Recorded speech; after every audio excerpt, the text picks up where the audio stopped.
perencanaan program K3 ini akan direview, dilakukan, dan dievaluasi bila mana memang ada indikasi-indikasi PAK gitu ya, misalkan penyakit akibat kerja.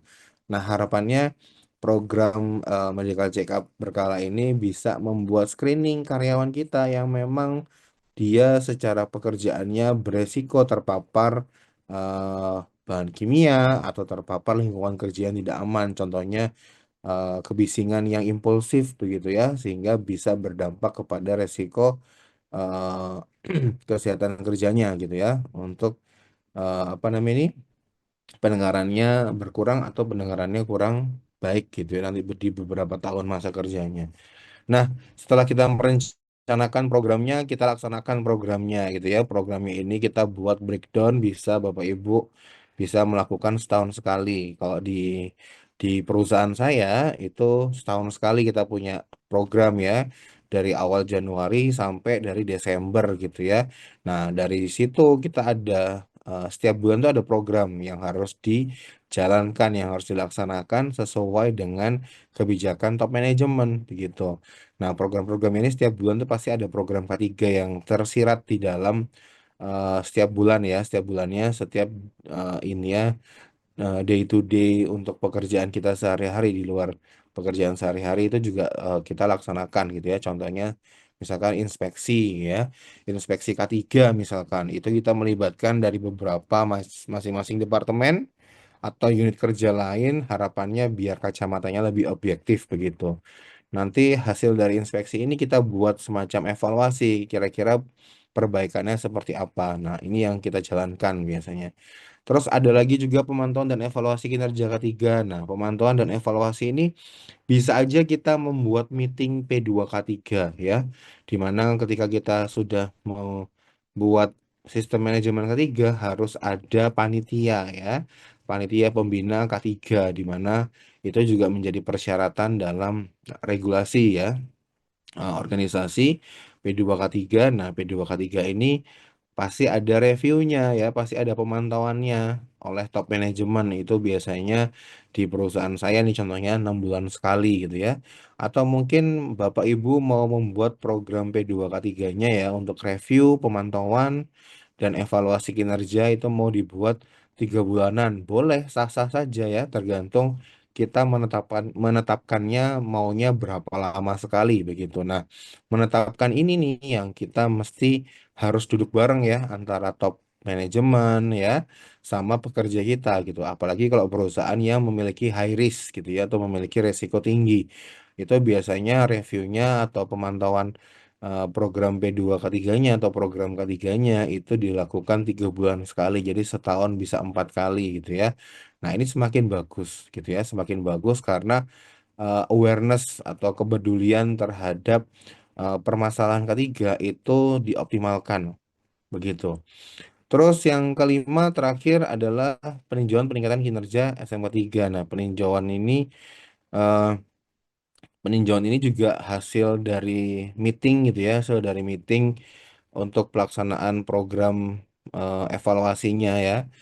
Itu juga ada reportingnya. Nah, reportingnya ini kita tinjau, kita buat ukuran gitu ya, tolak ukur skala prioritas mana yang harus dilakukan peninjauan ulang yang sifatnya urgently misalkan gitu ya.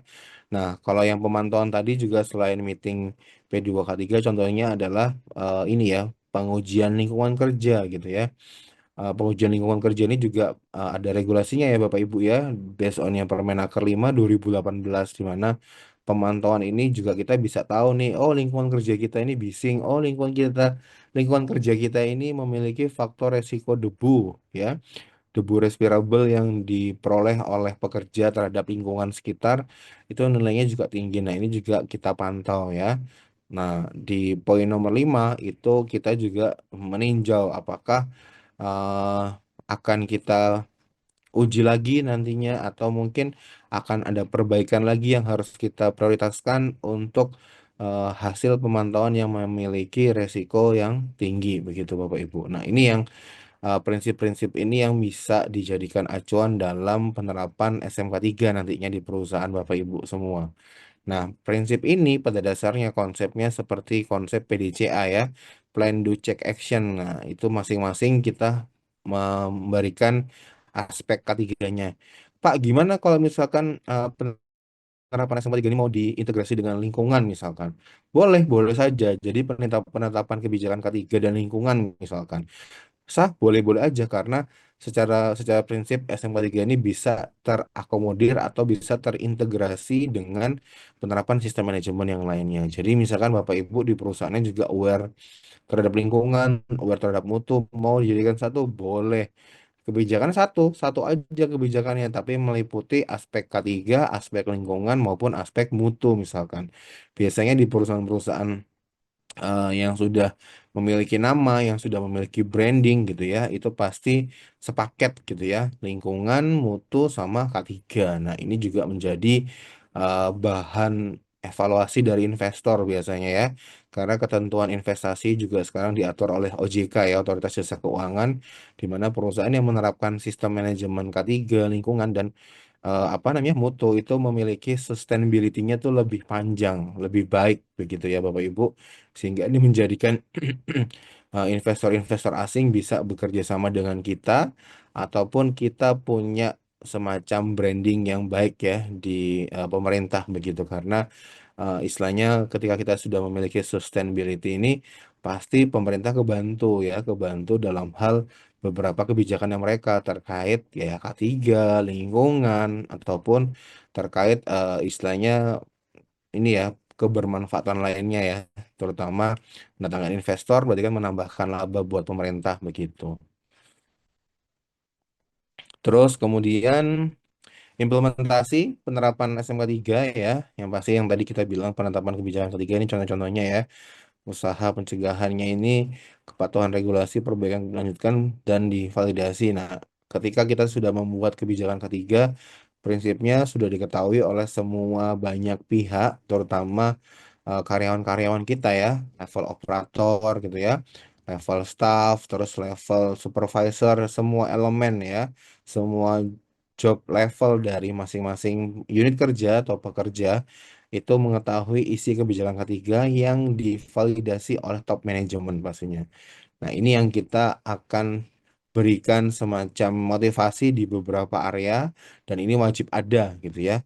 Penetapan kebijakan ini wajib ada di beberapa area penting karena pada saat nanti di audit biasanya itu akan ditanya, Pak, paham nggak tentang isi kebijakan ketiga perusahaan ini gitu kan. Nah, itu biasanya ditanya ya sama pihak auditor gitu kan dan bisa ditemuan kalau misalkan oh saya nggak tahu nah bisa jadi temuan nih berarti uh, secara manajemen ada nih tapi pekerjanya nggak aware gitu kan nggak tahu nah itu juga bisa jadi masalah ya pada saat temuan audit nantinya.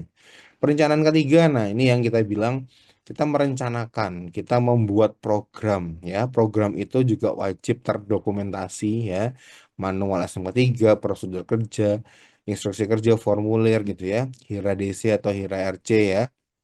Nah, inilah yang kita rencanakan. Kita rencanakan itu harus tertulis gitu ya, terdokumentasi sehingga ketika nanti pada saat implementasi di lapangan, kita memahami nih standarisasi, acuannya dari mana, terus tujuan dan sasarannya seperti apa ya. Program-program ini dijalankan, program-program ketiga ini dijalankan. Ini yang harus kita ini ya kita dokumentasikan begitu. Nah, untuk pelaksanaan pastinya menyediakan SDM yang berkualitas atau yang memiliki kompetensi ya.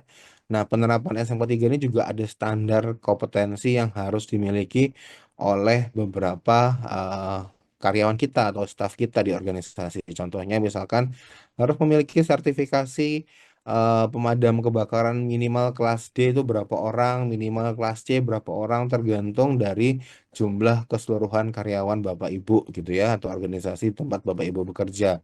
Nah, ini yang bisa menjadikan eh nilainya itu agak mahal ya Bapak Ibu karena di dalam aturan PP 50 ini atau SMK 3 ini itu menjadi konsen gitu ya ketika orangnya sudah memiliki sertifikasi atau memiliki kompetensi keahlian tertentu yang ini akan ada penilaian juga dari aspek SMK 3. Nah, ini juga harus tersedia.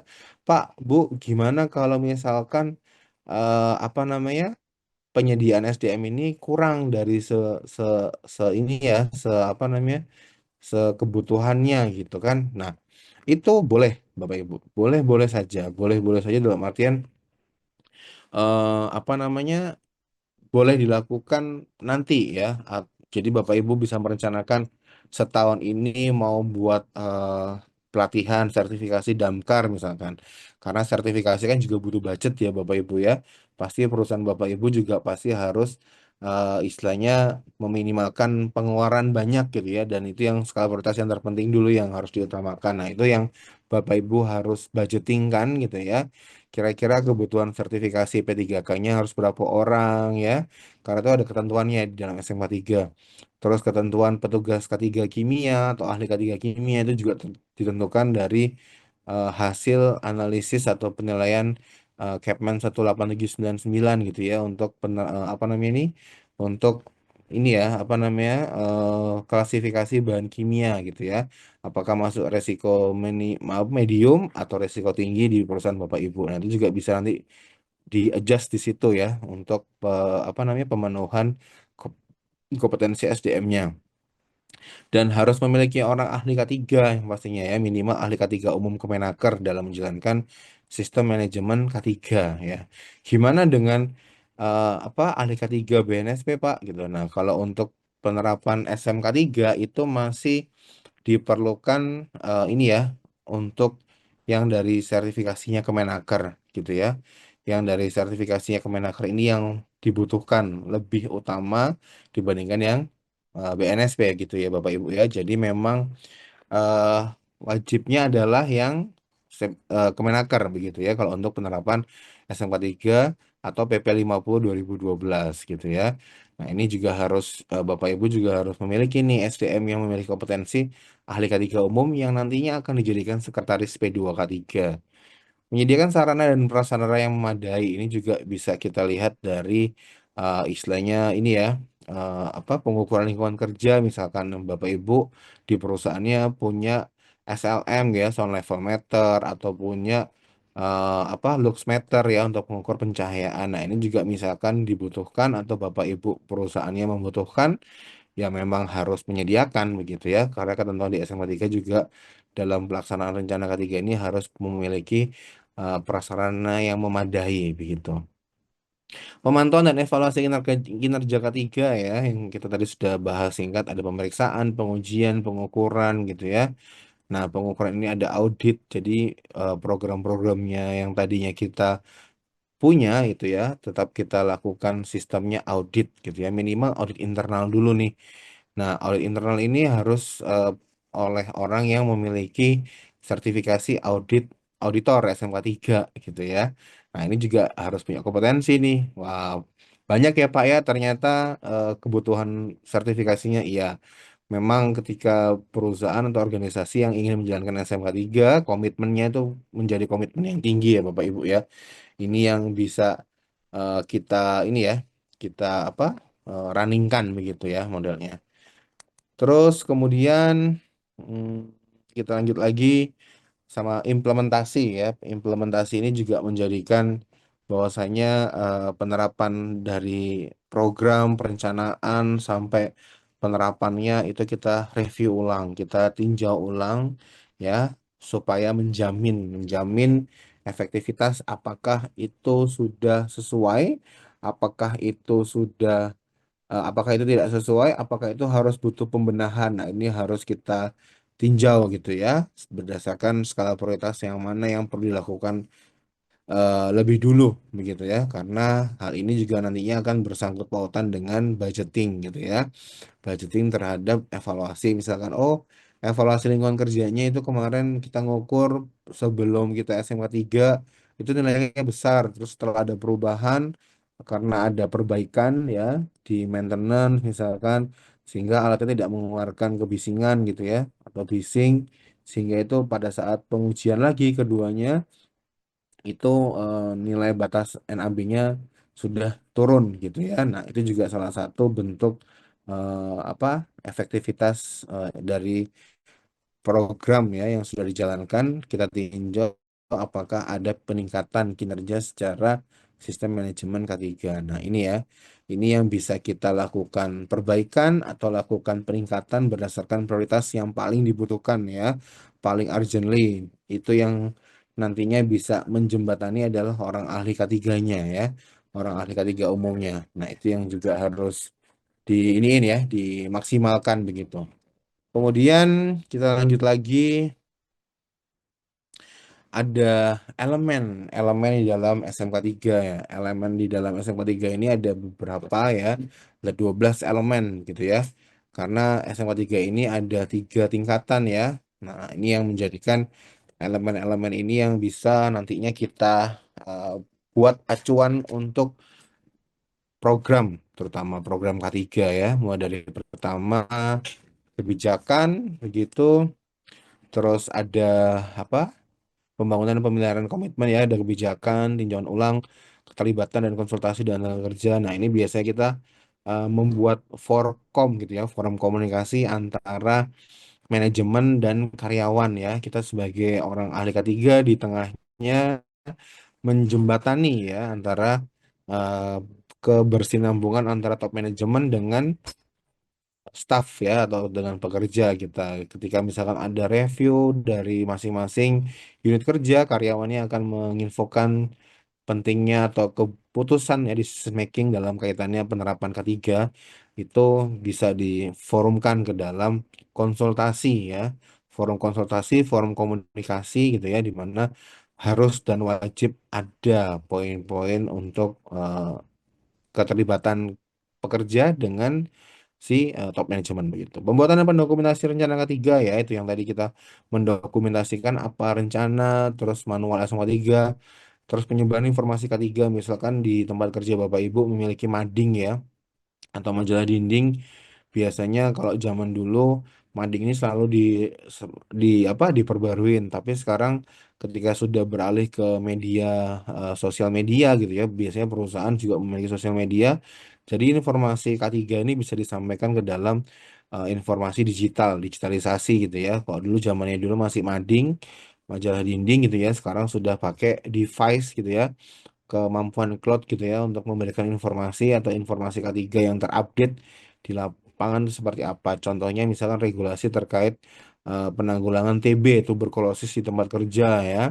Nah, biasanya itu teman-teman ahli K3 itu membuat semacam flyer gitu ya untuk diinfokan, membuat semacam komunikasi kesehatan terkait untuk program penanggulangan TB di tempat kerja itu di disosialisasikan kemana? Ke sosial media perusahaan secara internal atau mungkin by aplikasi ya, mungkin perusahaan memiliki aplikasi tertentu yang bisa direview, dilihat bisa by email ataupun bisa lihat dari beberapa develop aplikasi misalkan.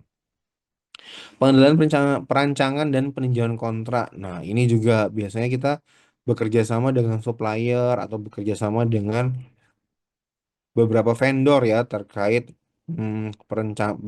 perancangan ya, perancangan misalkan kita bekerja sama dengan kontraktor untuk pembangunan apa. Nah, ini juga kita harus kendalikan kontrak kerjanya, juga kita harus review apakah elemen dari K3-nya ada apa enggak gitu ya.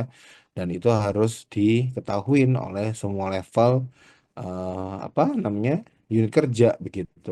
Misalkan dari departemen pembelian yang melakukan atau mencari vendor gitu ya. Kemudian ada lagi case eh, apa namanya ini, si pekerjanya harus memiliki standarisasi dari dari apa standarisasi dari ini ya, apa namanya ini, APD-nya, misalkan APD-nya harus sesuai standar apa ANSI atau standar Euro gitu ya. Nah, itu juga harus kita create di situ perancangannya ya. Terus peninjauan ulang kontraknya, apakah misalkan kita kontrak dengan supplier bahan kimia, dari supplier tersebut apakah memiliki MSDS nih, material safety data sheet-nya untuk bahan kimia yang akan kita beli gitu ya. Nah, itu yang kita harus eh, cek dan cross check begitu. Pengendalian dokumen, persetujuan persebaran dokumen, perubahan dan modifikasi dokumen. Nah, jadi dokumen yang ada nantinya terkait program untuk SMK 3 itu harus divalidasi, harus disetujui oleh beberapa elemen-elemen pekerja di unit kerja masing-masing gitu ya.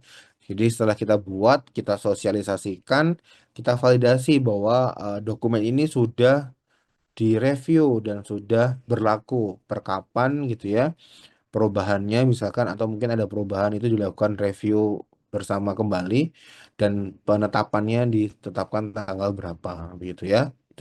Itu contoh terkait dengan dokumennya.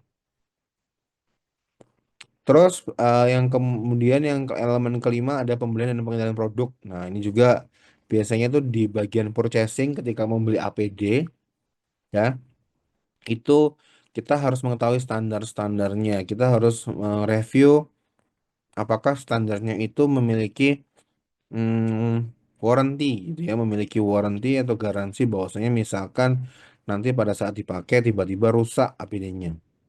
Nah, itu juga harus ada sistem verifikasi. Terus standar ya, pastikan barang yang kita beli itu ada standar K3-nya. Contoh misalkan kita beli meja kerja gitu ya. Meja kerja ini sudah pasti nggak ada sertifikasinya, misalkan sertifikasi untuk desain kerja ergonomis misalkan ya. Itu sudah dalam penilaian apa. Contoh lagi misalkan kita beli sarung tangan gitu ya. Sarung tangan itu ada labelnya nggak dari standarisasi gitu ya dari ANSI atau dari istilahnya memang badan standarisasi ya yang mengeluarkan gitu ya. Nah, itu juga kita harus ketahuin dan kita memiliki persyaratan yang mungkin harus dipenuhi oleh vendor tersebut. Misalkan sertifikatnya harus asli ya. Terus misalkan kita mau mau kerjasama dengan vendor tertentu ya, vendor apalagi vendor-vendor subkon gitu ya. Biasanya itu untuk apa namanya standarisasi pembelian produk barang yang mau digunakan di tempat kita itu ada beberapa kajian speknya gitu ya. Speknya harus misalkan pipanya grade-nya yang grade A ini untuk apa misalkan. Nah, itu juga harus biasanya di grade gitu ya di dalam pengendalian dan pembelian produk. Kemudian yang keenam ada elemen keamanan bekerja berdasarkan SMA 3 ya, sistem kerja pengawasan harus ada work permitnya gitu ya. Terus harus ada CSA-nya sebelum bekerja. Sistem kerjanya ini apakah sementara atau terus-menerus begitu Bapak Ibu ya. Jadi untuk sistem kerjanya ini kita harus pastikan dulu ya keamanan bekerjanya ini sesuai atau enggak dengan standar K3 yang ada. Lingkungan kerja, standarisasi untuk lingkungan kerja yang panas. Oh ya, hot work permitnya bagaimana, terus karyawannya kesehatannya seperti apa. Nah, itu kita juga harus tetapkan gitu ya, tetapkan di dalam beberapa elemen-elemen ini yang menjadikan standarisasi ya terkait pemenuhan aspek manajemen K3-nya. Ya, ini salah satunya. Terus termasuk juga salah satunya adalah pertolongan pertama pada kecelakaan, emergency review-nya gimana. Ya, ARP-nya bagaimana gitu ya. Biasanya teman-teman subkon itu juga memiliki license atau kompetensi rescuer gitu ya sebagai tim evakuasi gitu ya, tim evakuasi ketika misalkan terjadi kondisi darurat gitu.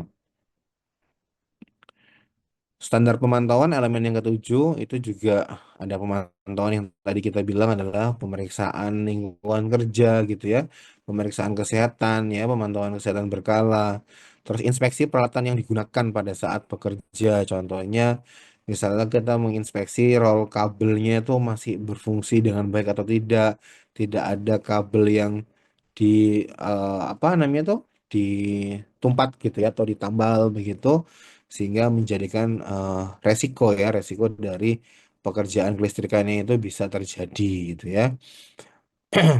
Yang kedelapan ada elemen pelaporan dan perbaikan kekurangan. Nah, pelaporan ini juga kita bisa pelaporan ketika misalkan ada kondisi nirmis ya. Kondisi nirmisnya juga perlu dilaporkan gitu ya dan itu harus tercatat begitu Bapak Ibu ya. Tercatatnya ini bisa nanti dilaporkan di dalam suatu forum komunikasi K3 ya, seperti forum P2K3 atau forum-forum K3 lainnya gitu ya.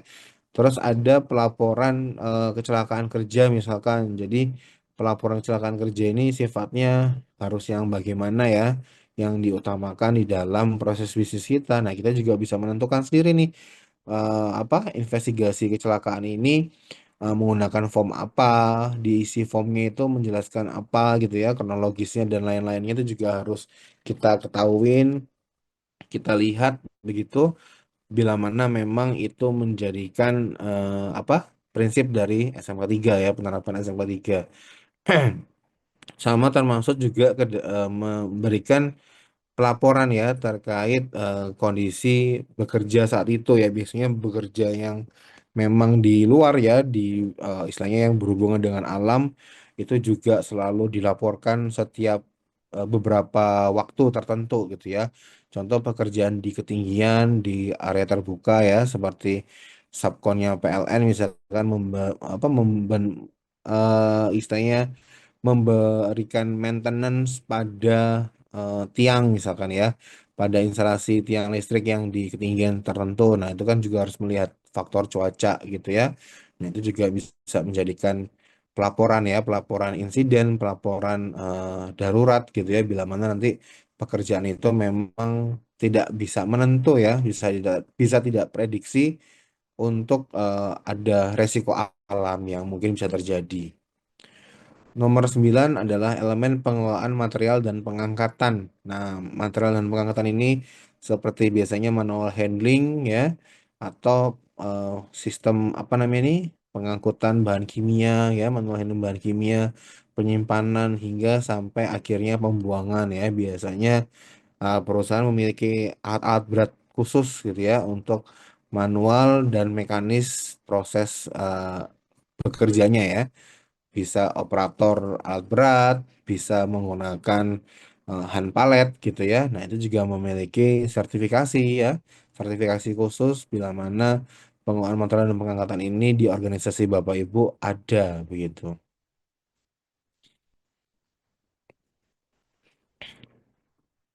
Kemudian elemen yang ke-10, bentar ya.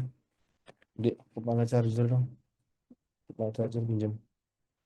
Elemen ke-10 itu ada pengumpulan dan penggunaan data, biasanya catatan K3, catatan K3 itu bisa kita laporkan ke dalam ini ya, apa pelaporan ke Disnaker biasanya ya, teman-teman K3 itu biasanya melaporkan kejadian atau pengumpulan informasi di perusahaannya itu ke Disnaker gitu ya, untuk melaporkan kegiatan K3 yang kita lakukan di perusahaan Bapak Ibu itu sudah berjalan sampai sejauh mana gitu. Nah, pelaporan K3 ini dipakai sama teman-teman dari Dinas Tenaga Kerja, terutama terutama bagian pengawasan, itu menjadikan bahwasannya program ketiga di perusahaan Bapak Ibu sudah ada dan sudah baik misalkan gitu ya.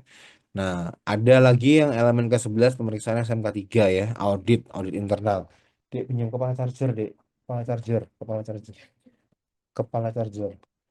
Ada audit internal SMK 3. Nah, kita melakukan sistem audit ini harapannya supaya kita tahu nih kira-kira kita ada kekurangan apa lagi ya di dalam penerapan SMK 3.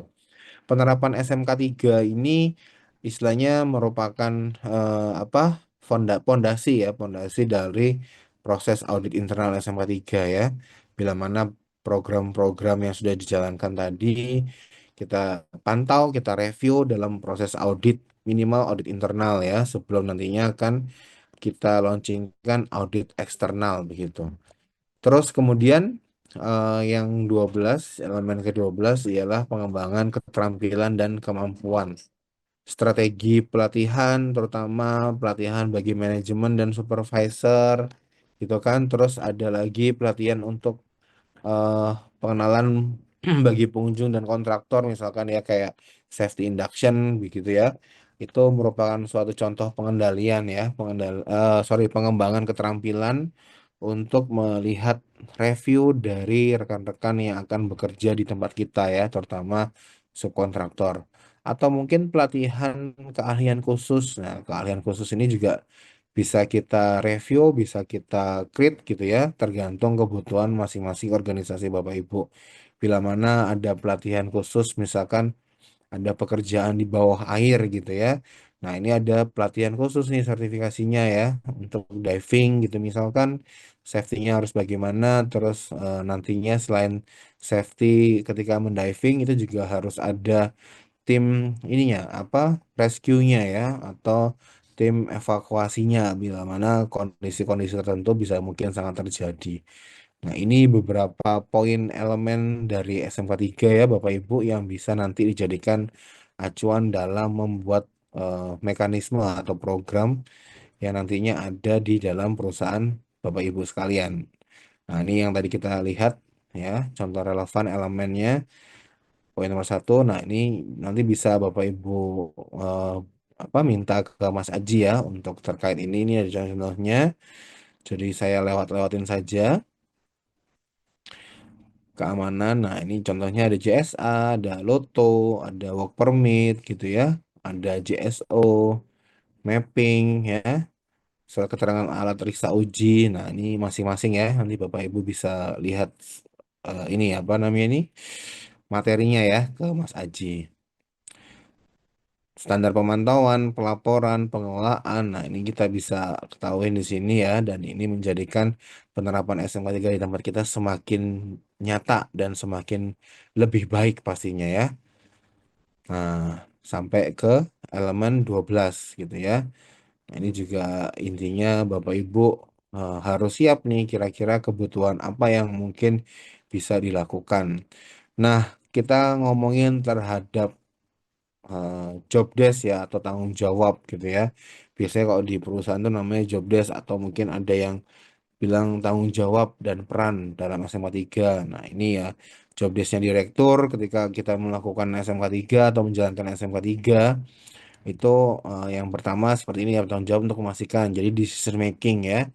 Ibarat kata decision making ini digunakan untuk memberikan arahan gitu ya kepada semua jajaran di bawahnya terkait perlindungan tenaga kerja dalam kaitannya penerapan manajemen K3 yang baik begitu. Nah, tinjauan yang berkala ini untuk melihat kinerjanya nih ya. Jadi direktur itu melakukan tinjauan ya, tinjauan manajemen berkala melihat kinerja pelaksanaan SMK 3 serta memberi arahan dan peningkatan yang diperlukan secara berkesinambungan. Jadi harus ya terus terus berjalan terus ya konsep PDCA-nya terus berjalan.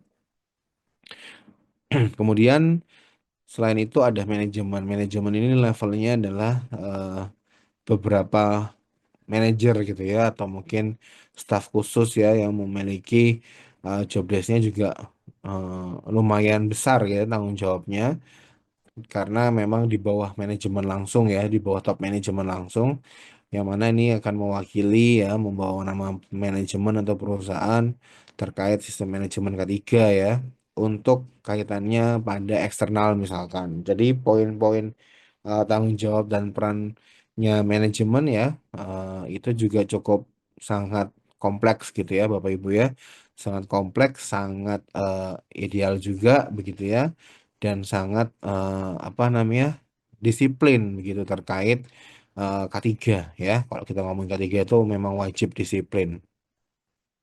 Ini contohnya manajer, ini juga manajer itu istilahnya orang tertinggi di unit kerja misalkan ya. Kalau di tempat saya itu seperti itu. Di tempat saya di unit kerja A, unit kerja B itu ada level manajer yang mana dia menjembatani juga nih antara manajemen sama undernya gitu ya atau direct line di bawahnya ya seperti staff kerjanya atau mungkin apa namanya ini operatornya begitu ya sehingga memiliki punya peran tanggung jawab pun juga cukup lumayan besar terkait K3-nya. Nah, ini yang kita harus apa ketahuin ya dari masing-masing elemen beberapa SDM-nya ya, terutama HSE, Health Safety Environment atau EHS atau CHSE misalkan ya. Ini yang menjadi jembatan juga nih teman-teman K3 ya, teman-teman K3 di lapangan, teman-teman orang ahli K3, teman-teman apa namanya yang mana memiliki pekerjaan yang sifatnya itu pekerjaan orang ahli ketiga itu pekerjaan yang mendapatkan berkah ya karena secara tidak langsung beliau ini mengingatkan untuk teman-teman kerjanya supaya kerja selamat, mengingatkan manajemen supaya tetap apa aware ya terhadap K3 ya, terutama di organisasinya. Jadi sama-sama mengingatkan ya pekerjaan yang mulia begitu ya Bapak Ibu ya untuk teman-teman K3 ini, karena dia yang harus memberikan masukan, memberikan informasi terkait update informasi K3, harus bagaimana, dia harus bisa menilai, dia harus bisa melakukan audit gitu ya. Wah, kompleks pokoknya. Teman-teman HS ini biasanya kalau di perusahaan-perusahaan juga lumayan bayarannya. Makanya sekarang banyak sekali yang pengen jadi seorang HSE ya Bapak Ibu ya. Lowongan kerja itu sudah semakin banyak dari background manapun bisa, asalkan punya ahli K3 umum gitu ya. Nah, itu juga menjadi menjadi lapangan kerja ya, positifnya begitu. Karena memang secara tanggung jawabnya juga banyak ya. Karena orang K3 ini harus kenal sama semua orang di perusahaan ya, di organisasi. Nggak boleh mana ada orang yang nggak kenal sama orang K3. Pasti orang K3 ini famous gitu ya. Karena yang menjembatani, karena juga yang apa, mengelingkan gitu ya satu dengan lainnya, dan pasti terlibat informasi apapun tuh wajib tahu biasanya orang K3 itu ya. Nah, contohnya seperti itu.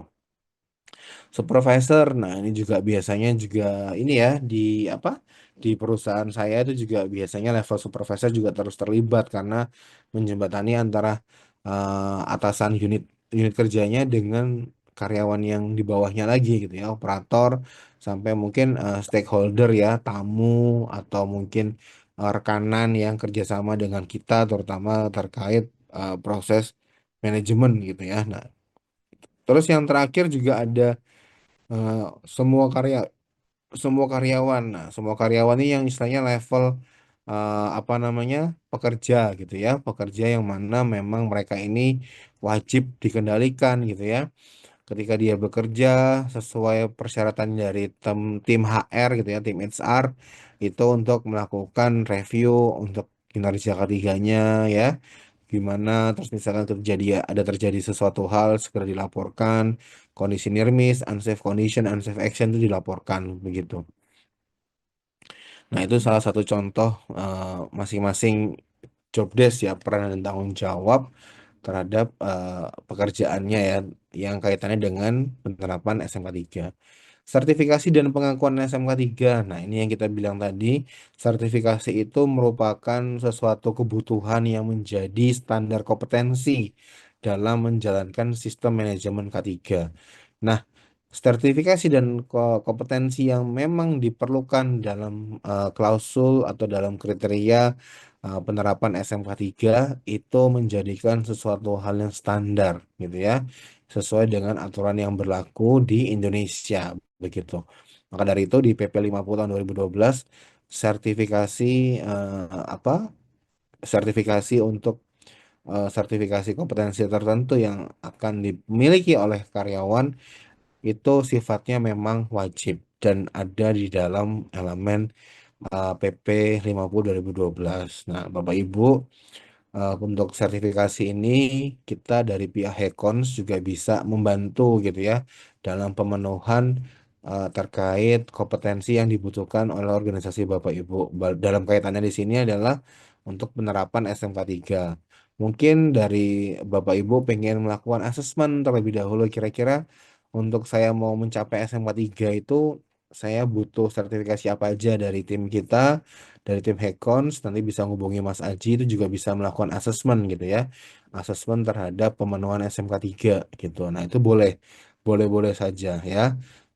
Jadi kita bisa bisa mappingkan gitu ya, bisa melakukan pengukuran mana yang perlu dilakukan terlebih dahulu supaya nanti nilai dari penerapan SMK 3 itu bisa real gitu ya, bisa nyata sampai dengan ke 166 kriteria gitu ya Bapak Ibu ya. Nah, sampai dapat bendera emas nantinya ketika memang itu mau dikomersilkan ke nasional misalkan, itu boleh-boleh saja. Dari pihak Hekon juga memberikan wadah gitu ya untuk dilakukan asesmen, atau mungkin ada kebutuhan sertifikasi dari pihak Hekon juga bisa menyelenggarakan begitu Bapak Ibu. Baik secara online maupun secara offline, secara hybrid bisa juga begitu ya Bapak Ibu. Silakan kontak dengan tim kami. Nah, sertifikasi SMK 3 ini berdasarkan PP 50 ada sertifikasi yang nasional, itu sertifikasi nasional ini sesuai dengan persyaratan ya, pemenuhan persyaratan PP 50 tahun 2012, di mana ada beberapa elemen-elemen ya di dalam peraturan tersebut ya. Elemen-elemen contohnya misalkan kayak petugas P3K gitu ya, itu ada elemen terkait kriterianya untuk apa namanya ini, pertolongan pertama pada kecelakaan misalkan. Nah, itu juga harus ada orang yang memiliki sertifikasi kompetensi P3K Bapak Ibu begitu. Terus ruang lingkupnya terkait sertifikasi ini apa yang sifatnya nasional tadi yang saya bilang itu ada beberapa tingkat penghargaan ya, tingkat penghargaan kriterianya itu ada emas, perak, dan perunggu, di mana sertifikasi ini ruang lingkupnya adalah aspek K3 ya Bapak Ibu ya, seperti manajemen risiko, prosedur K3, penyediaan APD, pelatihan, dan upaya pencegahan insiden kerja. Nah, ketika kita memberanikan atau mengkomersilkan industri organisasi kita secara nasional, kita nanti akan dilakukan yang namanya audit eksternal ya. Nah, audit eksternal ini juga bisa dilakukan oleh beberapa lembaga sertifikasi yang terakui ya di Indonesia, terutama oleh Kemenaker, Kementerian Tenaga Kerja, di mana akan mendapatkan sebuah penghargaan ya. Penghargaan ada beberapa peringkat gitu ya. Yang paling tinggi adalah peringkat emas, di mana perusahaan ini sudah melakukan sampai ke 166 kriteria ya, dengan nilai minimal targetnya adalah 85% begitu ya Bapak Ibu ya. Ada lagi nilai perak, itu targetnya 75 sampai 85% penilaiannya, itu sudah bisa mendapatkan 122 kriteria ya. Terus kemudian yang paling rendah sendiri itu ada perunggu, di mana nilainya bisa mencapai 60 sampai 75%. Untuk kriterianya bisa kriterianya yang semacam tingkatan awal ya, 64 kriteria. Nah, ketika Bapak Ibu perusahaannya masih belum siap nih ke level yang emas, ngajukan ke perunggu, apakah boleh Pak? Boleh Bu, boleh Pak gitu ya. Asalkan penilaiannya minimal 60% Bapak Ibu ya. Nanti Bapak Ibu mendapatkan penghargaan dari tingkat nasional ya, dari Kemenakernya langsung, bahwasanya perusahaan Bapak Ibu ini sedang apa optimalisasi untuk mencapai ke SMK 3 gitu ya, walaupun masih tingkat awal ya, jadi penghargaannya nanti mendapat perunggu. Nah, ada mungkin perusahaan yang langsung ke 166 kriteria gitu ya, minimal 85%, itu boleh, boleh. Maka dari itu kesiapannya itu juga harus matang ya Bapak Ibu ya. Nah, dari pihak Hekon juga bisa membantu asesmen kira-kira perusahaan Bapak Ibu ini bisa di level yang mana untuk pemenuhan SMK 3, misalkan kalau memang ada kebutuhan untuk dikomersilkan begitu. Nah, sertifikasi SMA 3 ini juga berdasarkan ISO 45001 tahun 2018. Misalkan Bapak Ibu pengen ada kebutuhan untuk sertifikasi, dari pihak Hekon juga bisa membantu gitu ya. Dan yang pastinya untuk ISO 45001 ini juga standarnya itu internasional ya Bapak Ibu. Kalau memang perusahaan Bapak Ibu ada komoditas ekspor ataupun impor misalkan ya, terkait apa namanya itu proses bisnis gitu ya, itu boleh menjalankan ISO 45001. Namun kalau misalkan menurut pendapat saya sendiri pribadi, secara perspektif saya, kalau perusahaannya Bapak Ibu di Indonesia, ya minimal SMA 3 dulu ya Bapak Ibu, sebelum ke ISO 45001 yang sifatnya internasional. Nah, menurut saya kita penuhi dulu nih yang di dalam negeri kriterianya ya, sehingga itu juga bisa mengundang investor untuk bekerja sama dengan perusahaan kita begitu ya, atau organisasi Bapak Ibu sekalian.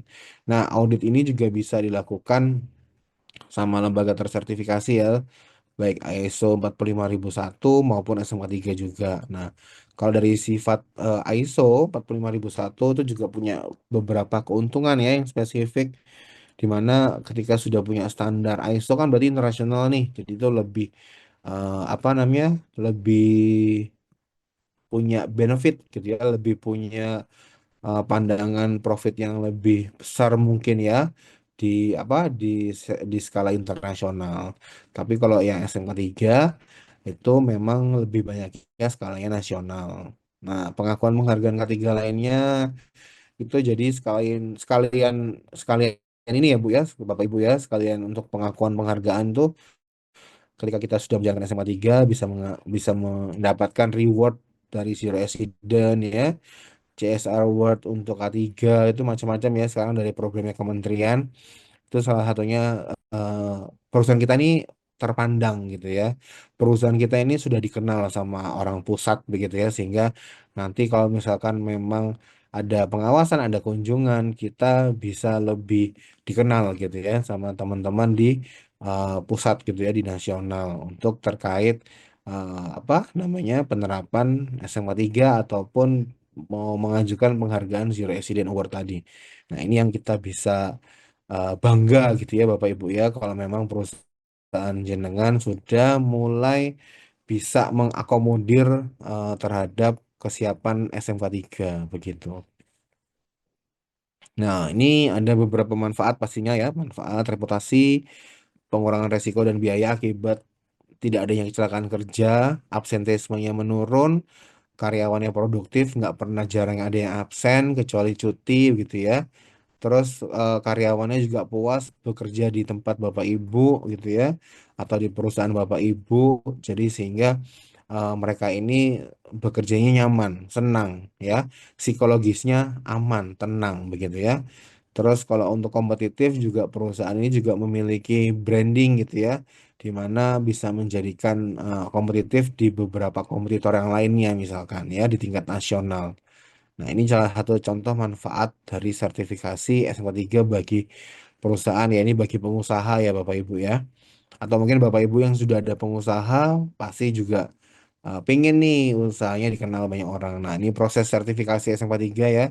Persiapannya kita memerlukan persiapan, kita membuat perencanaan tadi yang kita bilang melakukan perencanaan, melakukan pelaksanaan gitu ya. Persiapan itu perencanaannya apa aja, membuat SOP, didokumentasikan, terus membuat alur SMK 3, membuat kebijakan ya, sampai catatan implementasi K3-nya itu kita juga rekam gitu ya.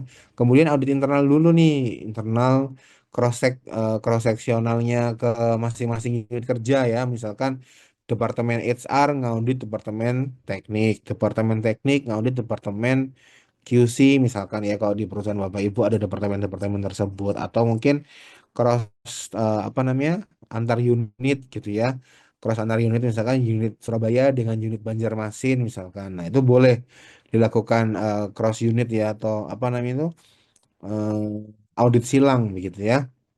Kemudian baru tingkatannya adalah audit eksternal. Audit eksternal ini yang melibatkan dari beberapa lembaga terakreditasi dan lembaga sertifikasi ya terkait untuk proses pemberlakuan SMK 3 di tempat kita gitu ya.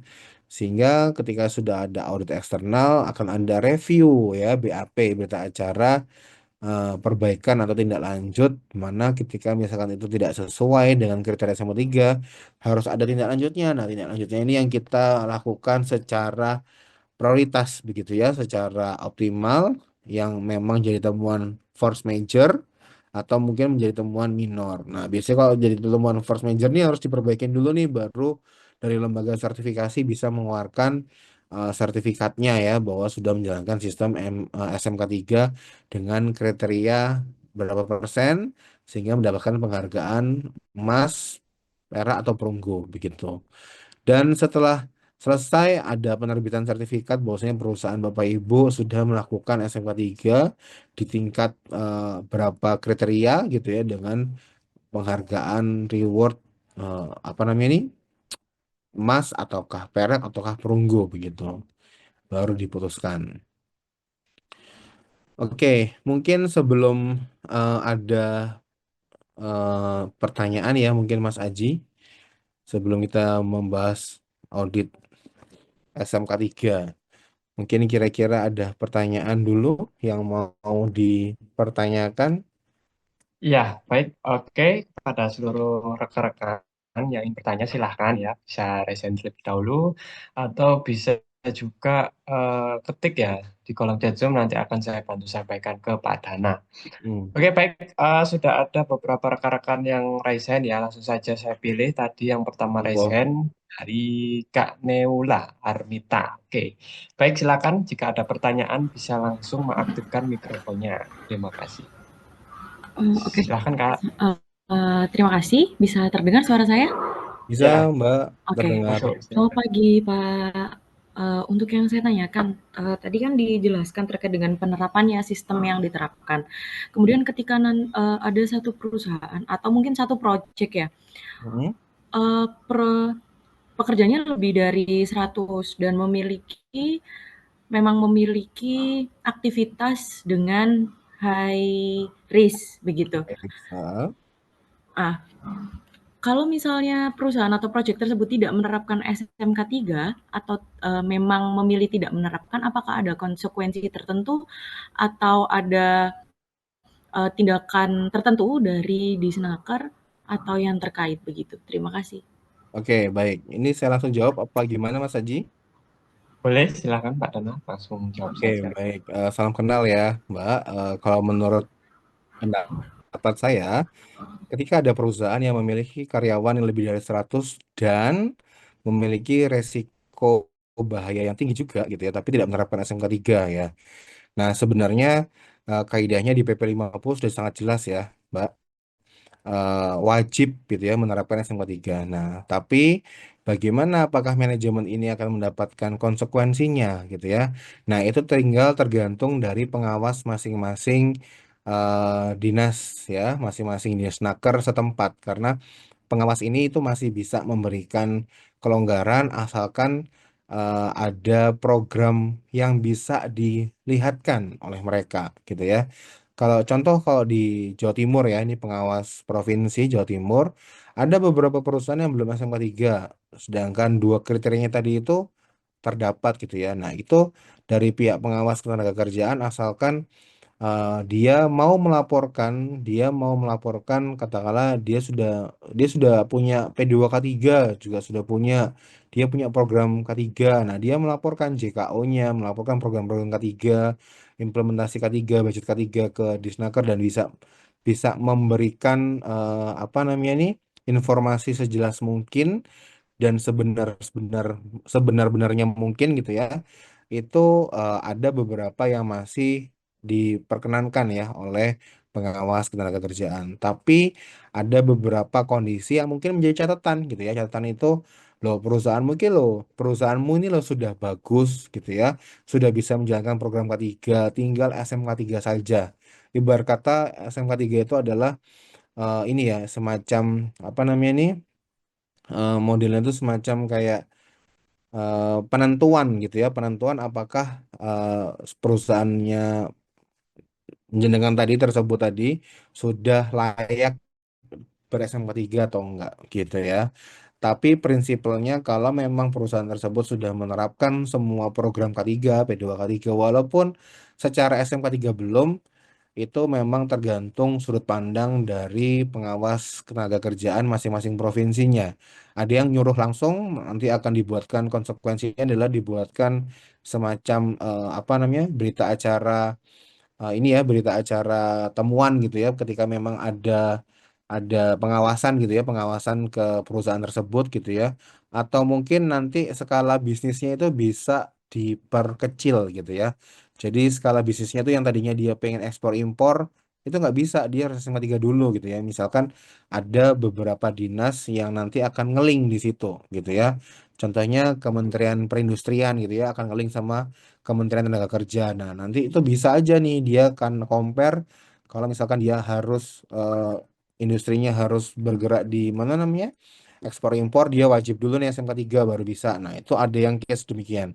Itu tergantung sudut pandang dari pengawas ketenagakerjaan ya, Mbak ya. Jadi kita tidak bisa apakah bisa apa diberikan konsekuensi. Kalau kita ngomong hierarkinya itu di PP 50 sudah jelas ya, wajib. Jadi kalau yang belum menjalankan itu pasti ada konsekuensinya. Cuman kan dari pihak dinas ini kan biasanya kan kayak memberikan arahan dulu gitu ya.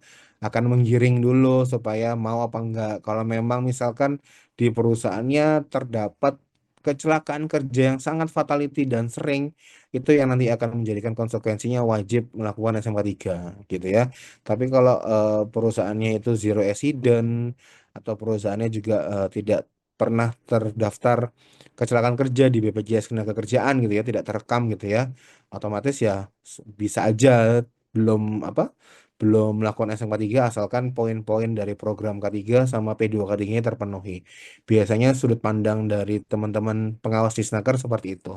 Kurang lebihnya begitu, Mbak. Siapa tadi? Mbak Naula Ya, ya? cukup jelas ya, Mbak Neula. Oke. Oke, baik. Oke, pertanyaan selanjutnya ya, yang resen ya, dari Kak Irman Saputra. Silahkan jika ada pertanyaan, bisa langsung mengaktifkan mikrofonnya. Iya, baik. Ada suara saya? Ya, Ada, terdengar suaranya, ya, Mas. silahkan, Iya, Mbak. Silakan.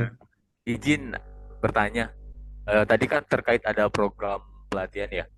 Yang ingin saya tanyakan terkait faktor-faktor yang mempengaruhi efektivitas pelatihan ketiga dan bagaimana sih caranya mengevaluasi keberhasilan pelatihan ketiga di tempat kerja? Mungkin itu. Terima kasih. Oke, bagaimana mengevaluasi? Kita melihat dulu standar yang mau kita gunakan, standarnya apa dulu, Mas, gitu ya. Contoh, ketika kita mau melakukan pelatihan untuk internal internal karyawan kita punya standar ya. Standar itu kita ciptakan sendiri, mau pakai standar yang bagaimana. Ketika kita mau melihat efektivitasnya, kita bisa pakai pre dan post test gitu ya.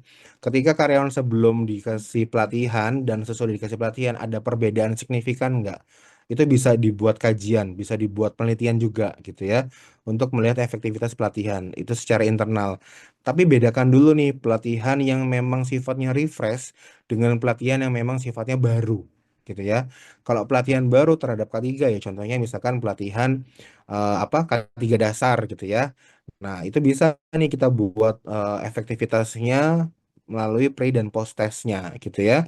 Atau mungkin sama kayak hari ini nih pelatihan awareness SMK 3. Misalkan ada beberapa karyawan yang belum pernah ikut gitu kan. Jadi secara knowledge-nya dia mungkin belum tahu ketika sebelum ada pelatihan dan sudah ada pelatihan yang kita sampaikan hari ini, apakah ada perubahan pola berpikirnya. Itu bisa kita lihat dari pre dan post test untuk mengukur efektivitasnya. Atau kalau misalkan kita pengen tahu karyawan ini bisa lulus apa enggaknya gitu ya untuk pelatihan-pelatihan tertentu itu dari kebijakan masing-masing organisasi gitu ya. Mau menjalankan pelatihan apa yang sifatnya memang menjadi penilaian KPI-nya karyawan tersebut itu sah-sah saja bisa aja. Kita harus melihat dulu konteksnya seperti apa. Gitu ya Mas Irman ya. Ya, cukup jelas ya, Mas Firman ya. Oke, baik. Pertanyaan selanjutnya, silahkan yang resen lagi ya. Eh, Kak Ari Hendriyadi, silahkan bisa mengaktifkan mikrofonnya jika ada pertanyaan. Baik, terima kasih. Atas suara saya kedengaran, Pak. Ya, Iya, monitor dengar Mas. terdengar, Pak. Silahkan. Ya, ya. Izin bertanya, Pak. Saya mungkin ada beberapa pertanyaan, nggak apa-apa ya, Pak.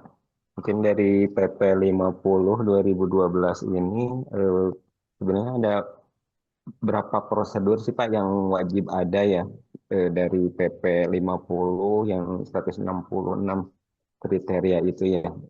Saya, ya kebetulan saya juga ya auditor, namun ya nggak hafal gitu Pak. Ya saya mungkin bahan aja gitu Pak, bahan mungkin untuk Baik, nanti baik. akan melakukan audit. Kemudian boleh lagi ya Pak pertanyaannya lagi Boleh, boleh atau silakan. kemudian apa kriteria apa juga gitu Pak yang harus ada gitu dari PP 50 itu ya. Dari apa kan ada unit kami itu tenaga kerjanya sedikit dan kami itu hanya perkantoran juga gitu ya. Apa kami juga tetap harus ada P2K3, kemudian melakukan SMK 3 seperti itu dan apa sertifikasi yang wajib selain Damkar D dan apa P3K apalagi gitu Pak. Ya, mungkin itu Pak. Terima kasih. Oke, terima kasih Mas Ari ya tadi ya. Jadi saya menjawab pertanyaan pertama dulu ya. Kira-kira jenengan ini kan juga termasuk tim auditor SMK 3 gitu ya. Nah, pertanyaan saya adalah karyawannya jumlahnya berapa? Misalkan di bawah 100 gitu ya. Tapi jenengan ini sebagai pekerjaannya di perkantoran ya, di building gitu ya. Sekarang ada Mas regulasi yang mengatur tentang ketiga perkantoran. Coba nanti dilihat regulasinya. Nanti di matchingkan, di benchmarkkan dengan PP 50. Prinsipal dari PP 50 itu adalah kebutuhan organisasi ini mau mencapai yang mana dulu sih gitu kan. Kalau misalkan mau mencapai 100 166 kriteria, berarti semuanya harus jelas gitu ya, semuanya harus ada. Tapi boleh nggak Pak perusahaan kita ini mau menjalankan yang 64 kriteria? Ya, boleh. Apa saja SOP yang minimal ada? Contohnya misalkan kalau yang 64 kriteria itu nanti bisa dilihat lagi ya dari beberapa elemennya ya.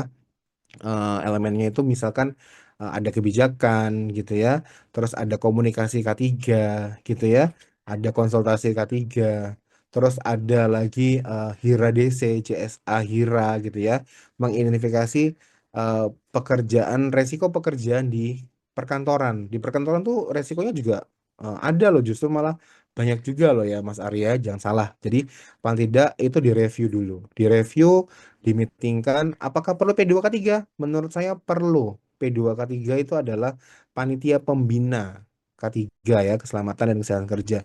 Dimanapun kita berada, di organisasi apapun kita bekerja, yang namanya P2K3 itu sifatnya wajib. Ada aturan yang mengikat di situ.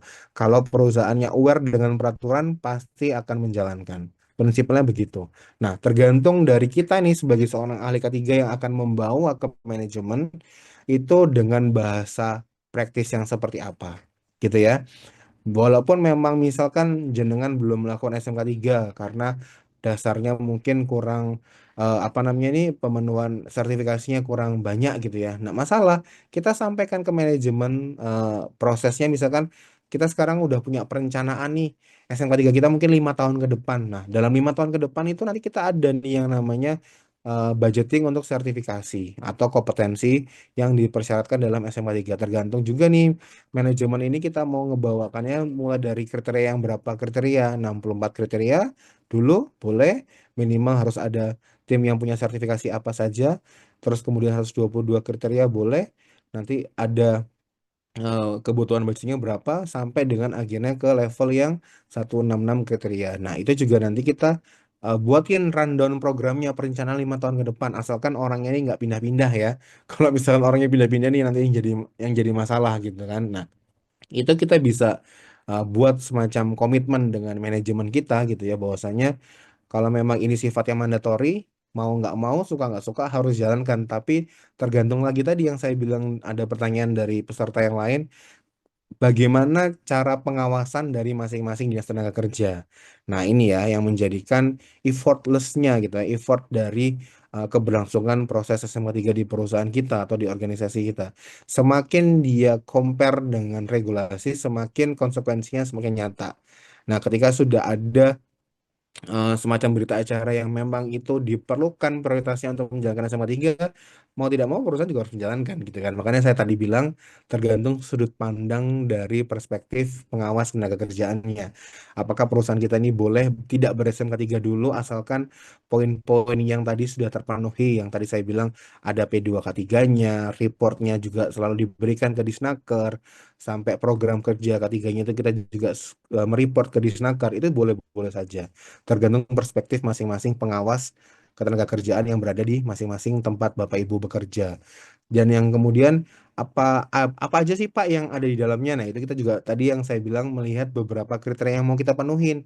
Misalkan kita mau penuhin 64 kriteria, ya tadi paling nggak SOP-nya SOP kebijakan, SOP-nya SOP terkait izin kerja, misalkan SOP-nya terkait apa namanya aktivitas terdokumentasi. Contohnya misalkan ketika ada meeting P2K3 itu harus ada surat undangannya itu minimal harus apa terkolektif ya terdokumentasi sampai ada HIRA DC disosialisasikan itu juga harus ada SOP-nya sampai SOP pembelian barang tertentu yang memiliki spek apa K3 contohnya misalkan kalau di K3 perkantoran misalkan eh, Mas Ari ini perusahaannya di K3 perkantoran butuh APAR yang taruh di gedung gitu ya. Nah, kita ketika kerjasama dengan vendor, vendor itu harus punya sertifikasi, sorry, bukan sertifikasi, maupunnya, maksudnya punya standar dari dia jual barang itu, standarisasi dari barang yang dia jual itu apa saja.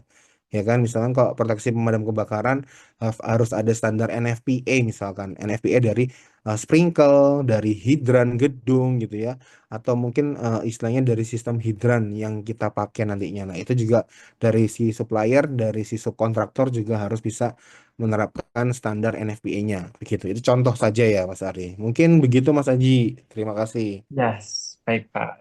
Cukup menjawab ya Pak Arya. Oke, Biar fair ya, kita ambil pertanyaan dari kolom chat Zoom nih ya. Ada beberapa Baik. rekan-rekan yang sudah eh, direct ya. Yang pertama dari Kak Hidayat Syah. Permisi Pak, izin bertanya, apakah ada hambatan dalam implementasi elemen-elemen SMK 3 di sektor usaha kecil dan menengah, dan sejauh mana peran audit eksternal dalam meningkatkan kualitas penerapan SMK 3 di perusahaan? Oke, sekian, terima kasih. Oke, baik. Terima kasih Mas Haji. Kalau menurut pendapat saya, untuk perusahaan yang sektor kecil ya atau menengah gitu ya, itu tadi lagi ya kita melihat perspektif dari sudut pandang pengawasan tenaga kerja di tempat kita gitu kan. Nah, itu yang menjadi standar ukurannya begitu ya. Bukan berarti kita wajib menjalankan. Memang kalau kita bilang wajib ya wajib karena regulasinya bilangnya wajib gitu kan. Cuman ada beberapa opini, ada beberapa sudut pandang gitu yang mungkin itu yang harus kita pahamin dulu konteksnya gitu ya Bapak Ibu ya. Kalau untuk yang skala skala kecil, misalkan industri yang skala kecil, contoh kayak UMKM gitu ya, dia apakah harus wajib SMK 3? Nah itu ya yang tadi kita lihat sudut pandangnya. Kalau menurut saya adalah kita tidak perlu memikirkan hal yang istilahnya memang menurut kita tabu untuk kita jalankan. Paling tidak kita sudah punya apa beberapa pola berpikir yang dimana pemikiran kita adalah supaya kita selamat ini kita harus ngapain sih? Kita buat SOP misalkan. Kita buat standar operational prosedur di mana standar ini kita meetingkan dengan beberapa karyawan kita misalkan. Itu juga sudah menjadi komitmen K3 sebenarnya gitu ya Bapak Ibu ya. Nah, yang poin pentingnya lagi adalah kita melaporkan ke Disnaker bahwasanya ada proses aktivitas pekerjaan kita yang memang melibatkan ada beberapa dari pekerja misalkan ya. Karena prinsipal dari organisasi ketika menjalankan suatu usaha atau suatu bisnis gitu kan, itu kan juga pasti kan ada legalitasnya ya. Ada KBLI, ada NIB, atau mungkin ada surat keterangan dari Kementerian ini ya perindustrian gitu ya bahwasanya pekerjaan ini skalanya skala apa gitu ya. Nah itu kalau misalkan Bapak Ibu bingung Mas Ian harus buat apa enggak, mungkin bisa berdiskusi dulu dengan tim-tim pengawas tenaga kerjaan ya, yang sektor apa ketenaga kerjaan ya, norma ketenaga kerjaan itu boleh disondingkan karena masing-masing masing-masing ini ya masing-masing pengawas ini punya pola berpikir perspektif yang berbeda-beda ya tergantung di apa namanya nih tempat Bapak Ibu sekalian karena kalau kita ngomongin apa namanya ini regulasinya PP 50 itu sudah wajib. Cuman kan ya kadang ada pengawas yang oh nggak apa-apa Bu, yang penting oh nggak apa-apa Pak, yang penting programnya jalan dulu. Nah programnya apa aja itu mungkin bisa berdiskusi langsung ya. Kalau kita di sini kan yang sudah memang mau gitu ya dari sisi apa namanya ini normatif, dari sisi kesiapan gitu ya, dari sisi budgetingnya juga sudah ada misalkan. Begitu ya, Mas Aji, silakan. Ya, baik, terima kasih Pak. Oke, mungkin satu pertanyaan lagi ya dari Kak Dia. Boleh. Pagi Coach, mau tanya Coach, apakah bisa perusahaan tersertifikasi ISO 45001-2018, sedangkan di perusahaan tersebut belum ada karyawan yang memiliki sertifikat ahli K3 umum? Sekian, terima kasih. Oke, perusahaan Bapak Ibu sudah menjalankan ISO 45001 tapi dia belum memiliki sertifikasi ahli K3 umum. Nah, kalau kita mau menjalankan sistem SMK 3, berarti perusahaan Bapak Ibu harus punya orang yang memiliki kompetensi ahli K3 umum dulu, gitu ya. Karena itu menjadi suatu hal yang legal dan wajib hukumnya di Indonesia, gitu ya. Kalau misalkan perusahaan Bapak Ibu di luar negeri, ya nggak pakai ahli K3 umum nggak masalah, pakai ahli K3 BNSP juga nggak masalah gitu kan. Kalau di Indonesia itu yang diwajibkan untuk penerapan SMK 3 harus ada sekretaris P2K3. Nah, sekretaris P2K3 nih yang harus dari ahli K3 umum Kementerian Tenaga Kerja ya. Poinnya di situ Bapak Ibu. Jadi, kalau misalkan perusahaan Bapak Ibu atau organisasi Bapak Ibu sudah ISO 45001 tapi pengen menjalankan SMK 3 dan nggak punya orang ahli K3 berarti harus harus di ini dulu nih diadakan dulu nih timnya yang akan bertanggung jawab untuk sebagai seorang ahli K3 intinya kandidat ya kandidat yang akan disertifikasikan itu siapa Kalau bisa yang memiliki background K3 pendidikannya. Kalau bisa ya. Kalaupun nggak bisa, ya tidak masalah ya. Karena ahli K3 umum itu persyaratannya bisa dari semua jurusan. Tapi nanti yang menjadi perbedaan adalah implementasi di lapangannya. Ya, karena kalau orang yang punya background K3, contohnya seperti saya, itu memiliki sudut pandang yang berbeda dengan jurusan yang bukan non K3 gitu ya Bapak Ibu ya. Jadi itu yang mesti digarisbawahi dulu karena memang dari pihak kementerian pun juga nggak masalah bukan orang background K3 tapi dari semua jurusan boleh. Nanti perbedaannya pada saat implementasi di lapangannya. Biasanya kalau orang ahli K3 dia punya prinsipal lebih tajam karena memang di perkuliahannya diajarkan beda dengan yang mohon maaf ya, yang lulusan manajemen itu masih lebih generalis jadi masih kurang yang sesuai walaupun di sertifikasi ahli K3 umum itu memang bisa dari semua jurusan dan minimal D3 untuk bidang pendidikannya, backgroundnya ya. Mungkin itu aja, mungkin Mas Aji. Oke, baik. Terima kasih Pak Dana. Saya rasa untuk sesi tanya jawab yang pertama Ya, ini dapat dicukupkan ya. Bagi rekan-rekan yang sudah raisen ya maupun yang sudah ada pertanyaan, tenang ya, tetap disimpan dulu saja pertanyaannya. Nanti bisa ditanyakan lagi ya di sesi yang kedua. Sekalipun juga peserta yang sudah direct ya pertanyaan di kolom chat Zoom. Nanti kami usahakan insya Allah nanti bisa terjawab semua ya. Kalau waktunya mencukupi ya Pak Dana ya. Oke, ya, baik. baik. Silakan kepada Pak Dana bisa melanjutkan ke sesi materinya kembali. Silakan. Oke, baik. Terima kasih Mas Haji. Terima kasih buat teman-teman semua. Nah, ini semakin semakin ke sini semakin ini ya saya melihat bertanya-tanya gitu ya. Nggak apa-apa, tidak masalah. Saya malah senang kok banyak yang nanya. Oke, kita langsung mempercepat saja karena memang prinsipal dari SMK 3 itu adalah nanti outputnya adalah audit gitu ya. Sebenarnya sebenarnya kajian audit SMK 3 itu ada pembelajaran sendiri karena memang pembelajaran audit SMK 3 itu juga cukup banyak ya. Karena kita ada 166 kriteria. Nah, ini yang saya ringkas, yang saya singkat dan saya tambahkan di dalam awareness SMK 3. Harapannya Bapak Ibu nanti bisa ngikutin dan bisa kolaborasi misalkan kalau memang ada yang tanyakan ya suatu saat nanti. Intinya yang menjadi kebutuhan training hari ini ketika bisa mau di apa namanya dipelajarin kembali silahkan nanti berkoordinasi dengan Mas Aji ya terkait slide PPT yang sudah saya buat. Di sini jelas dan lengkap Bapak Ibu. Monggo nanti bisa diminta ke Mas Aji. Oke, saya lanjutkan kembali ya.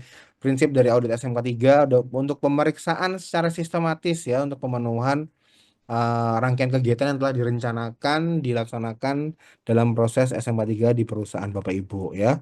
Ini fungsinya saya langsung saja mempercepat saja sebagai ini ya untuk sertifikasi ya untuk evaluasi rantai pasokan terkait ini proses apa namanya ini implementasi K3 di lapangan begitu. Tujuan ya nanti kita bisa lihat Bapak Ibu bisa nanti tanya ke Mas Aji untuk slide PPT-nya. Manfaat ini tadi juga ya, kelemahan, mutu, pengetahuan, citra pengurus ya, ini juga salah satu manfaat audit SMK 3. Sasaran audit jangka pendek. Nah, ini eh, bisa menginformasikan ketidaktahuan gitu ya. Bila mana ada kejadian-kejadian di lapangan yang sekiranya kaitannya dengan K3. Audit setelah perubahan, audit dikarenakan ketidaksesuaian. Nah, ini biasanya audit itu juga ini apa mendapatkan ketidaksesuaian di lapangan itu yang mungkin ini yang tadinya apa, apakah ini bahasan dari SMK 3 apa enggak. Nah, itu juga bisa nanti penilaian gitu ya, apakah ini harus dibahas apa enggak. Jangka panjangnya komitmen manajemen terhadap kesadaran penerapan SMK 3 semakin tinggi, budayanya juga semakin baik pastinya organisasinya dan tidak ada yang namanya accident pastinya ya atau zero accident. Kedepannya seperti itu. Evaluasi, perbaikan gitu ya juga jangka panjangnya. Nah, mekanismenya seperti ini Bapak Ibu. Jadi SMK 3 ya diaudit internal oleh pengurus sendiri ya, internal kita sendiri, organisasi kita. Eksternalnya itu 3 tahun sekali oleh badan sertifikasi gitu ya, sama auditor yang memiliki yang ter-hire di dalam apa namanya ini lembaga sertifikasi. Contohnya seperti saya juga melakukan audit eksternal di beberapa perusahaan ya Bapak Ibu karena saya juga mendampingin dari beberapa konsultan PJK 3 untuk melakukan proses audit di SMK 3 begitu ya. Nah, nanti setelah itu akan ada review dari pengawasan ya instansi tenaga kerjaan di tingkat provinsi ya, sama mungkin kabupaten kota, misalkan di daerah tertentu yang masih ada ini ya, apa namanya ini, kebijakan untuk melakukan pengawasan ya. Kalau di Jawa Timur sendiri itu dari provinsi langsung gitu ya. Nah, akhirnya nanti akan diterbitkan semacam apa namanya ini ya, sertifikat yang akan dikeluarkan oleh Kemenaker berdasarkan temuan audit di lapangan gitu ya. Nah, ini yang syaratnya wajib, kriterianya ini ya sesuai aturan regulasinya di PP 50 2012 ya. Kurang dari 100, kurang dari 100 asalkan apa namanya? Tingkat resiko bahayanya tinggi. Ya, tadi kan ada pertanyaan kalau dua-duanya ini terpenuhi tapi belum dilakukan SMA 3 gimana? Jawabannya balik lagi ke ini. Pengawas tenaga kerjaan ini yang akan mereview dan memberikan konsekuensinya jika memang itu ada gitu ya. Nah, jenis audit, audit internal ya, dari internal kita sendiri, audit eksternal dari pihak kedua atau ketiga. Nah, ini semacam contoh ya, lembaga sertifikasi, Eskofindo, TUV, MSI, Surveyor Indonesia gitu ya. Nah, ini salah satu contoh audit apa namanya ini, pihak pihak ketiga ya yang melakukan audit eksternal ya. Nah, ini biasanya saya juga tergabung dari beberapa eh, ini ya PJK 3 auditor eksternal gitu ya untuk melakukan audit di beberapa perusahaan ya di Indonesia ini Bapak Ibu. Terus tahapan audit eksternal ya ini tadi pemeriksaan dokumen, wawancara klarifikasi. Nah, ini bisa dilihat untuk penilaian kriterianya ini dari beberapa kriteria tadi ya. Kita tadi sudah bahas di beberapa 166 kriteria. Nanti bisa lihat di PP 50. Itu ada kriterianya ya. Kriteria satu titik berapa, 14 titik berapa itu apa saja. Itu ada self assessmentnya. Mungkin nanti dari pihak Hekon bisa menyelenggarakan self assessment SMK 3 misalkan. Itu nanti saya kasih tahu apa namanya ininya ya, secara detailnya gitu ya. Nah, tingkat penilaian ini tadi bisa kita lihat apakah nanti ada temuan force major gitu ya, sehingga audit audit ini diberhentikan gitu ya karena memang tidak memenuhi persyaratan, atau mungkin memenuhi tapi ada temuan minor gitu ya. Itu bisa saja terjadi di lapangan. Misalkan contohnya sistem proteksi kebakaran ada tapi tidak berfungsi. Nah, itu bisa saja minor kayak gitu ya. Nah, temuannya macam-macam, ada temuan observasi, ada temuan yang memang tidak diberlakukan atau tidak berlaku gitu ya. Nanti hasil pemeriksaannya seperti apa oleh tim auditor ya, tim auditor nanti yang akan menjadikan masuk dalam kriteria mana sehingga pertemuan akhirnya akan direview dan masuk penilaian berapa persentasenya tadi. Ya, ini semacam itu. Karakteristiknya internal audit. Nah, internal audit ini dilakukan setahun ini biasanya berapa kali?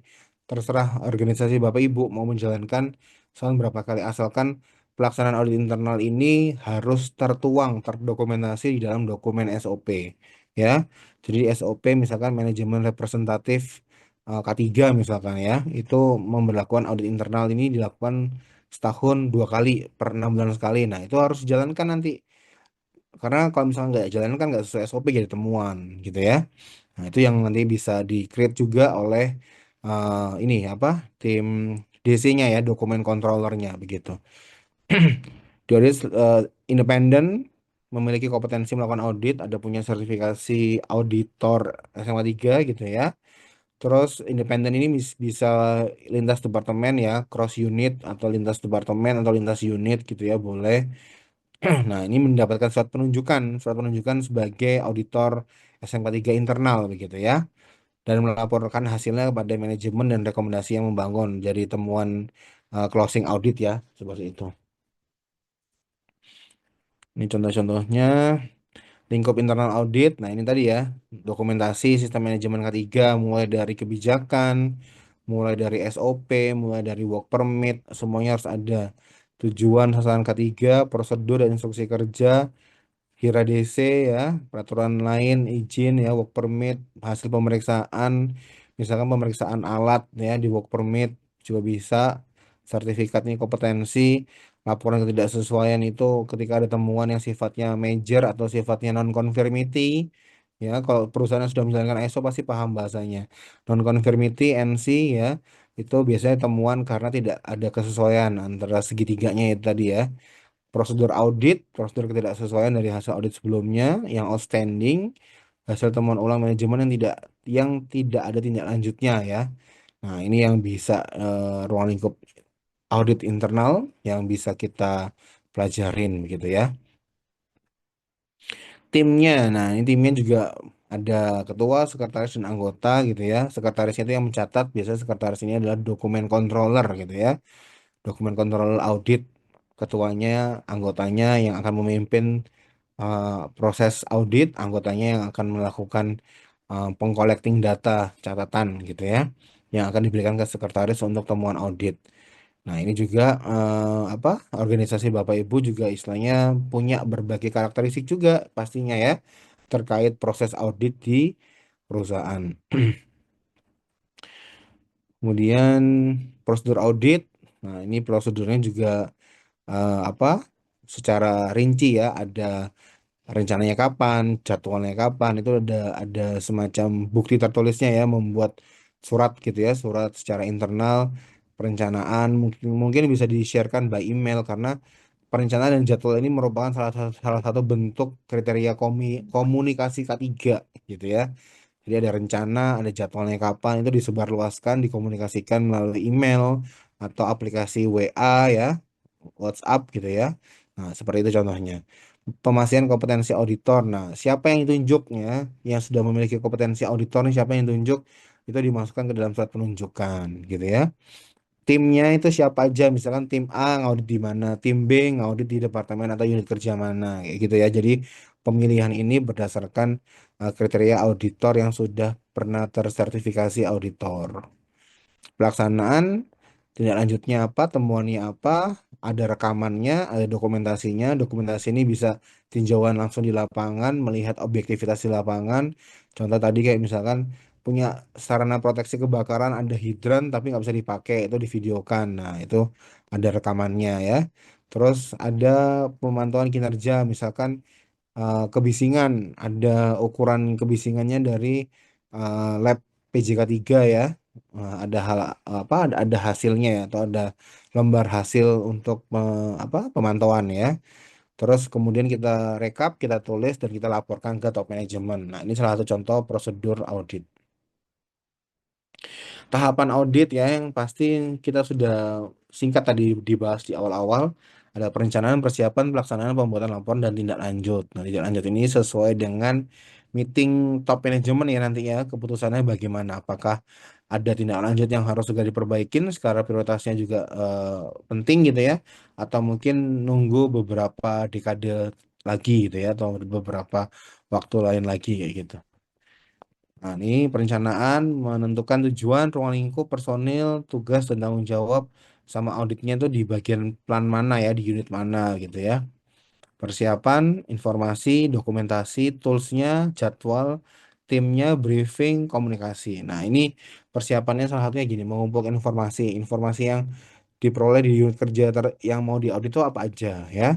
Dokumennya apakah sudah siap, SOP, IK ya. Terus toolsnya untuk mengaudit, apakah butuh hard copy ataukah butuh soft copy yang di-emailkan misalkan gitu ya pada saat audit nantinya. Jadwalnya kapan, siapa yang mengaudit, di briefing dulu nanti pembagian tugasnya masing-masing. Karena satu departemen atau unit kerja itu juga lumayan banyak ya prosesnya misalkan, jadi harus ada dibagi, di briefing dulu. Dan yang terakhir, mengkomunikasikan kepada auditi yang diaudit gitu ya. Yang diaudit ini dilakukan komunikasi supaya nanti yang diaudit ini nggak kaget nih, biar istilahnya proses pelaksanaan audit ini berjalan dengan optimal begitu Bapak Ibu.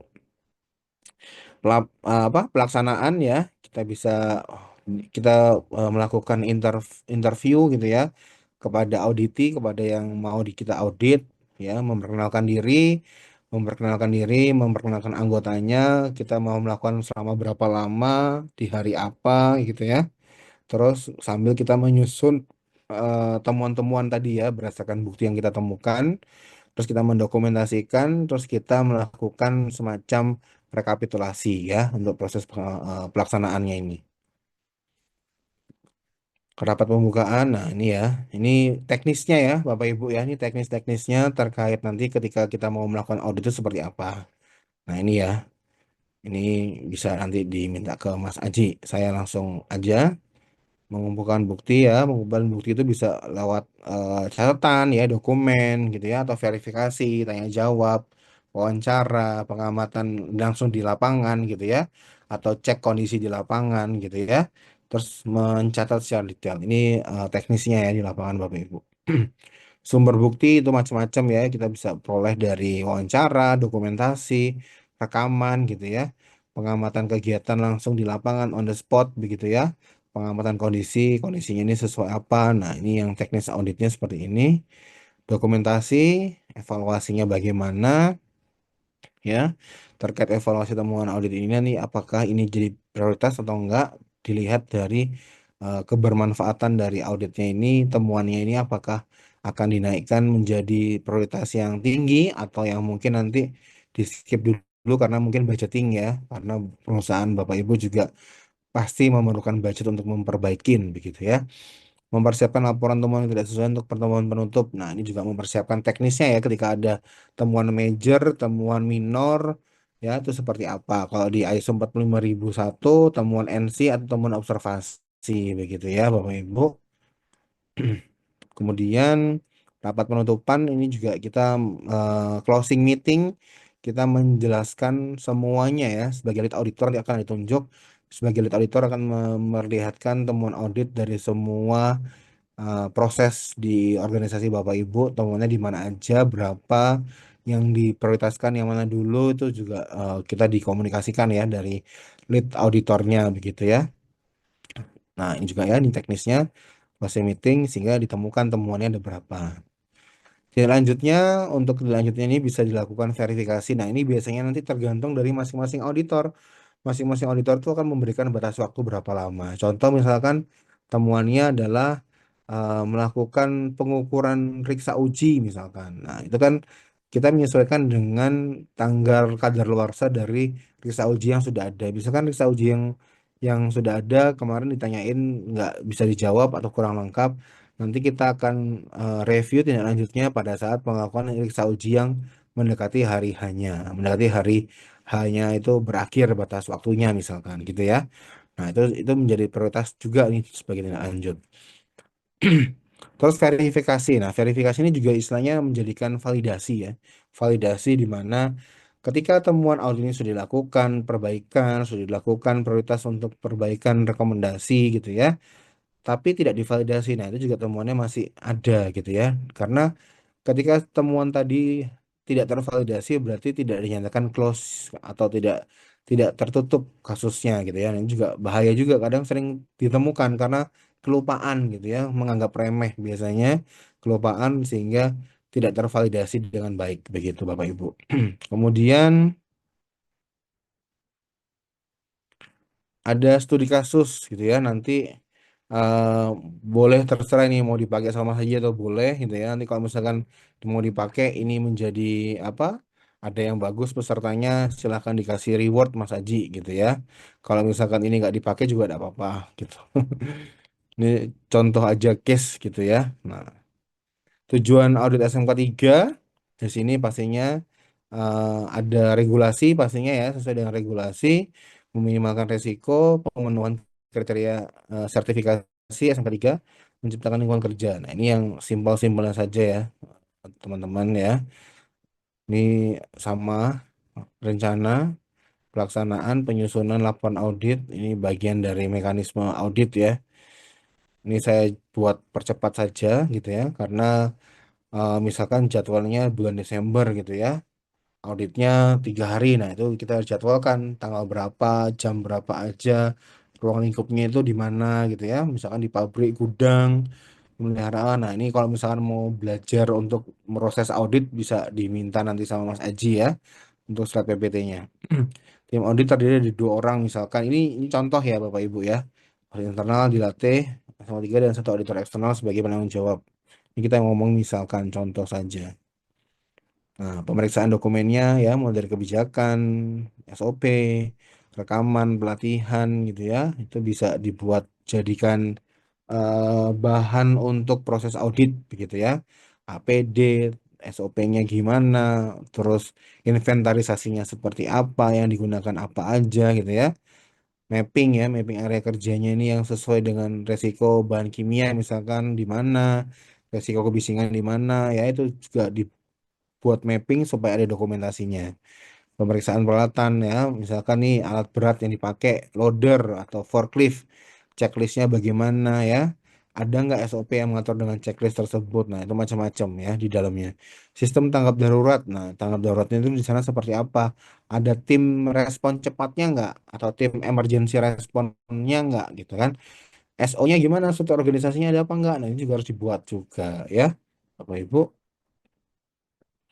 Penyusunan laporan audit, temuannya itu berdasarkan positif, ketidaksesuaian minor, ketidaksesuaian major gitu ya. Nah, ini bisa ada temuannya di berbagai macam ini ya.